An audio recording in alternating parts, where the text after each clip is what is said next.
Hello, it's day 127 of the Liberator project, and you join me once again in my kitchen. I know the locations are getting a bit samey at the moment, but it's cold and dark and damp outside, and also, it's only 5 o'clock and it's pitch black, so I'm afraid a lot of videos for the time being are going to have to be in my house. But anyway, it's not so much of a problem, is it? It's not so bad in here. The smells really nice, actually. Smells of curried parsnip soup. Now, I hope my cooking yesterday inspired you to try some cooking. I mean, if I can do it, anyone can do it. And if it goes horribly wrong, you learn from your mistakes. And also, I think that everyone should learn to cook rather than just live off takeaways. So I'll show you my soup, which actually is really nice today. I've had quite a bit already, but you see that's... Oh, yeah, it smells really nice. It's it's quite a lot of curry in that, but it is actually a very nice, very warming soup. So when I walked to the shops and come out, I had a big bowl of that. Fantastic. So please have a go yourself. I'm talking to you, Adam. Have a go at cooking for yourself rather than cooking beans on toast. And anyway, that was yesterday. Now, the Liberator project is about selling up and buying a boat. That's the whole reason for this channel. That's why I started it on my birthday. And, well, while things weren't going particularly fast, I've sold 3 cars. I've sold quite a bit of my possessions on eBay, and it was sort of moving ahead. And it's sort of got a bit derailed at the moment because I was going to put my flat up for sale soon, and I've been told by 2 estate agents that the house is worth about £50,000 less than it was last year. Last time I had it valued, actually it was about 18 months ago I had it valued. So that sort of derailed me. I've been told by them to wait until next year, and I've also been told by my mentor and guru John to best to stay put, and see what happens next year. So that's sort of reached a brick wall at the moment. Now, I've still got plenty to sell, and I really do need to get on with that, but I haven't done. I mean, I'm only human. I need to actually start sorting things out and selling stuff, but I really hate doing it, and I really do need to start because I haven't actually done it yet. So anyway, this channel is about selling up, and basically I do a video every day. Now, I hope they're entertaining for you, and I do other things rather than just the Liberator project here, especially recently when I haven't been selling things. I've got a list of the things I've done. So I do cars, cooking, music. I did leather work on day 17, but also I share my personal details. Now, I shared details about my health on day 19. I did my education on day 66, and I did my career on day 68. Now, today I thought, as I haven't done anything really on the project, well, worse than that, because I was planning to see my friend James to do some music. I was going to put that on there. I was going to do a bit of wine tasting with him and 3 or 4 songs just for, to be entertaining, and it would be a lot of fun to play guitar with a friend. But he's had to work instead, so he stood me up, the scumbag. So I'm seeing him next week instead. Now, really, I was inspired by Carl from Auger. I mean, he played for 3 hours 20 minutes, and absolutely amazing. So, as we have this opinion on the Liberator project, how hard can it be? I think that I could probably knock out maybe 10 minutes on the guitar. So that was my plan. But obviously I'll wait till next week and do that with James, because he actually is a guitarist and he's got a really excellent voice. Whereas, I play drums and keyboards and can't sing for toffee. You'll find out.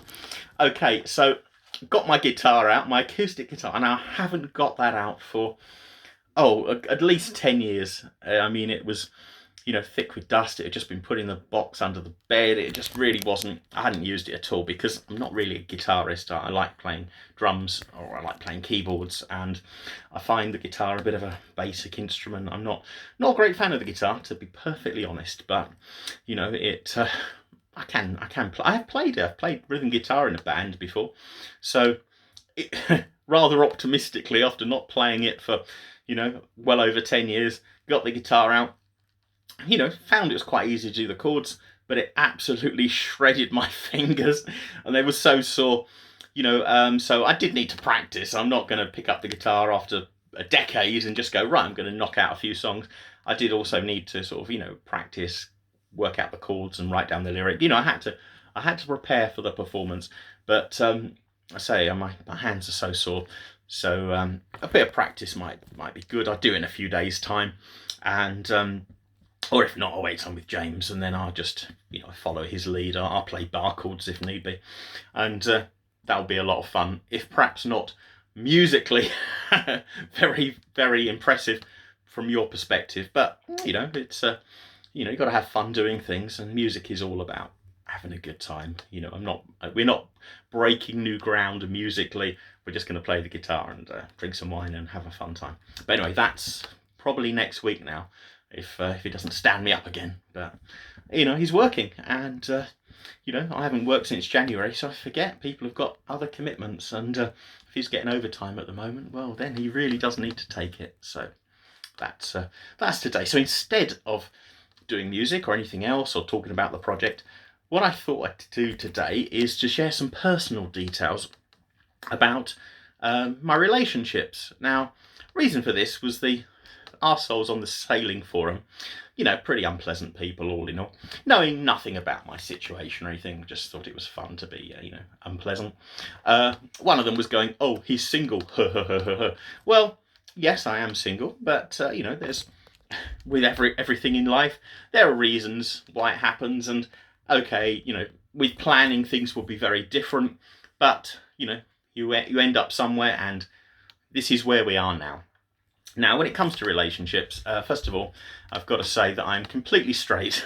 Now, I paint, I do acting work, I can dance, I've got great hair, and I've got a neat beard, so I do get asked if I'm gay loads of times, absolutely loads of times, especially on like film sets and things. And no, I'm not.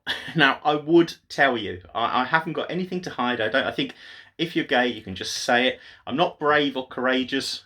If someone's that way inclined, just say it. It's not a big deal. So, no, I'm not. But I don't mind if people are. It's up to them. And I'm not. I've had plenty of opportunity. I lived with a guy who was gay. I had a gay landlord. I've been to gay clubs. I know a lot of actors. The opportunity's been there if I'd wanted to indulge in it, but absolutely not. I could never do anything like that. And I'm a bit of a germaphobe, and that is just like having a bloke in my personal space. Really, no, that's not for me. So, moving on.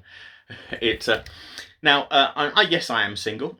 I have been engaged before, a couple of times, but I've never been married, got no children.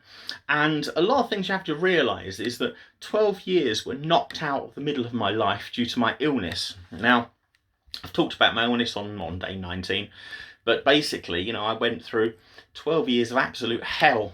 I was on very, very high dose of steroids. I had chemotherapy, I had IVIG, I had blood transfusions, and that really has destroyed a lot of my life, unfortunately. I spent many months or weeks and weeks at a time in hospital, and I was feeling very, very ill. Steroids, they do terrible things to your body. They decalcify your bones, they screw up your endocrine system. You have massive mood swings. I still get those, but I mean, when I was on steroids, it was just ridiculous. 1 minute I'd be jumping around full of energy, the next minute I want to sort of shrivel in a corner and cry. And it does annoy me a lot, but you can't, this is outside my control, I'm afraid. The other thing was, about the time I got ill, I was super fit. I'd never been fitter in my life. I was running half marathons, I was doing karate, I was having a great time. I was down to sort of 85 kilograms, which is my ideal weight. I'm a bit of a big guy, so I don't want to get too skinny, but I was muscular. It was, never fitter in my life. And then, the illness come, I went on the steroids, and within a few months even, my weight started to rocket. I started to feel terrible, and my blood pressure went up to sort of 150 over 100. My resting pulse shot up. And my weight now went up to 158 kilograms. Now, if you live in the sort of 19th century, that's like 25 stone. So basically, I almost doubled my body weight within a couple of years, and I was really sick. I was borderline diabetic. I was sick. I was having, chemotherapy, and then I got an infection in my face, which has, caused all sorts of scarring and problems in my life. So I'm changing position, and the steroids made me grow breast tissue. They really did completely, let's be technical, really fuck my body up, and as a result of like the mood swings and all the things, all the changes that were happening to me, I had very serious depression, which I think is, as I told the doctors, is a perfectly natural and healthy reaction to what was happening to me. Now, when it comes to all the damage I took from the steroids, the doctors say that's cosmetic and they won't do anything about it. I've got to do it privately, when I can afford it.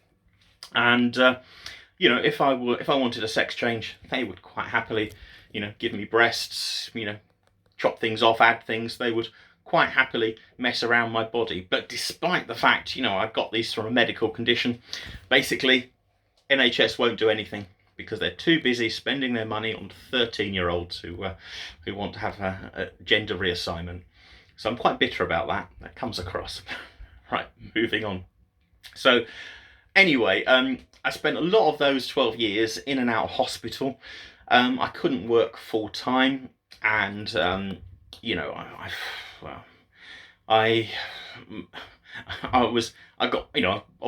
got quite badly in debt because I couldn't work full time and I had a mortgage. And also with my weight going up so much, I herniated a disc in my back, and sometimes I couldn't move. I was in absolute agony with that. And I was in a very, very bad way. I can't, it's hard to sort of, unless you live through that, to describe how bad. And the chemotherapy makes you feel like you're ironically seasick. But I was seasick for weeks at a time. I just, I don't know if I wanted to get through it some days. And I was so busy sort of fighting to survive and to keep my flat and to keep going that really relationships at that point weren't so much of an issue. They were a sort of secondary thing. I really had other things on my plate to deal with. So relationships were secondary to just basically surviving. So that knocked about 12 years out of my life, all in all, and can't be helped. I got through it, and luckily I'm over it now, and I'm getting back to normal. I mean, I've still got about 120 kilograms, I suppose. 110 before lockdown, 120 now. So I've still got like 40 kilograms or so 30 kilograms to knock off my weight before I'm back to normal. And, when I sell the flat, if I've got money, I can get some corrective surgery, and we can worry about that in the future. But, let's not take on too much at any one go. So relationships, got a bit distracted there actually, sorry. I was going to talk about relationships today, and been 13 minutes. I'm going to have to split this down into 2 or 3 days, I think. Well, I don't know how far back we want to go with the relationships, but I did go to an all-boys school, which was absolutely terrible. I really don't think single sex education is a good idea because, I put women on a bit of a pedestal. I didn't really have any interactions with them. I didn't understand them.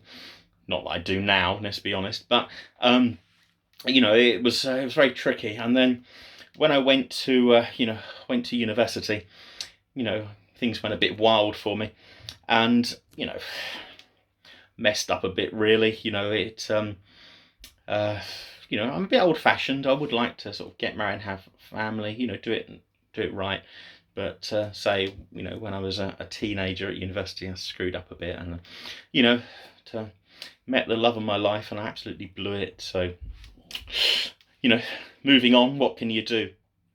So that's that's how it was. But I'm not shy at all, as you know, and I'm very outgoing, and I quite happily go and meet people. So, people at college called me lightning because I would walk into a room and they'd lose me, and sort of 2 minutes later I'd be talking to a different group of people.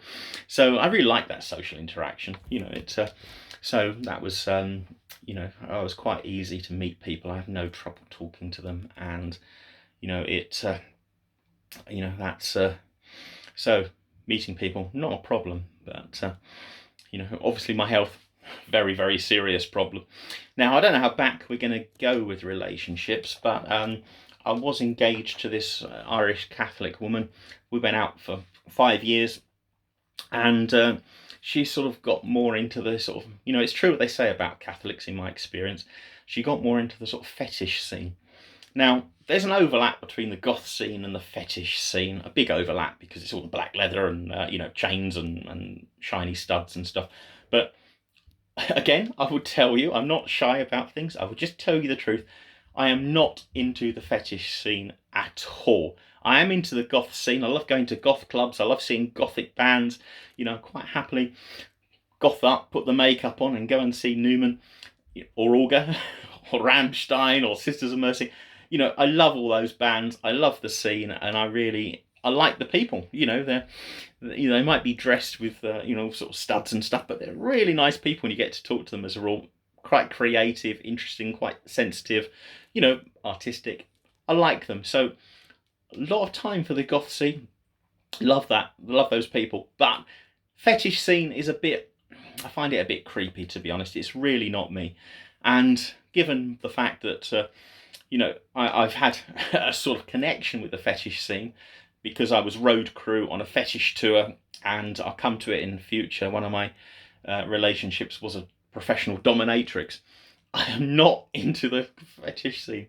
I know it's like the more you protest, the less likely it is to be believed, but I'll tell you, you know, honestly, I haven't got anything to hide from you. You know, I am what you see. You know, I'm, you know, old, scarred, screwed up by life and medications and experience, and you know, I'm just telling you the truth about things. But anyway, so not into the fetish scene, which believe what you want. Anyway, I will tell you more about relationships in the next video. I've gone on 17 minutes, and that's, I haven't even got onto any relationships in the last, you know, sort of 10 years or so. Okay, I'll see you tomorrow. Goodbye.